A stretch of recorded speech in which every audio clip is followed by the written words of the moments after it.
Андан кийинки маселе мыйзамдар боюнча көйгөйдө бар да. Мына мисал үчүн ветеринарлар бүгүнкү күндө мына шаардын тегерегинде келе баягы мал союлчу жерлерди, мал сатуучу жерлерди карасаңыздар, акыбалы аябай өтө начар да. Бирок ветеринарлар барып бүгүнкү күндө штраф сала албайт, протокол түзө албайт, аларга эч бир кыймыл, бир чара көрө албайт да. Ошол боюнча мыйзамдарды дагы иреттеш керек. Ошондой эле токойчулар дагы акт түзө алат, текшерет, токойлорду кесип жок кылган адамдарга барат дагы протокол сала албайт аларга. Бул боюнча дагы ушул мыйзамдарды бир иретке келтирсек, ошондо бир кичине тартип орнойбу деген ой. Бул дагы көйгөй. Аскарбек Сапарбекович. Айбек Алтынбекович, могул мурда күнү биринчи окууда каралмак мыйзам долбоор. Ал жерде мурун ошол кодекс о правонарушениях ветеринария боюнча 2 эле статья болгон болсо, азыр биз дагы 12 болду. Токой чарбасы боюнча да коштук, балык чарбасы боюнча да киргиздик. Рахмат, ошону кийинки жума сөз карап өткөзүш керек. Рахмат. Андан кийинки мунапыс боюнча да, мунапыс канча убакка мындай созулушу мүмкүн? Канча убакта бүтүп аякташы мүмкүн бул? Бүгүнкү күндө бул боюнча азыр убактысы жок.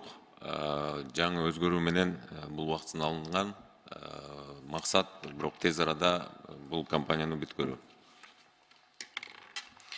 Көп жерде көйгөйлөр аябай көп да, бүтпөй аяктабай келип атат да. Анын жогору жактан каттуу багы тартип президентибиздин тапшырмасы деп атып, зорго араңдан зорго жасап атышат ошо райондогу жетекчилер. Бүгүнкү күндө ал ыкчам иш, мындайча айтканда, катуу жүрбөй атат. Дагы бир маселе да. Аксы району, Нокен району, Базар Коргон, өзгөн Сузак райондорунда табигый жаңак токойлорубуз бар, билесиз. Быйыл мөмөсү аябай жакшы болду да жаңак. Бирок ага дагы баягы сатайлы десе кардар жок. Эмне үчүн?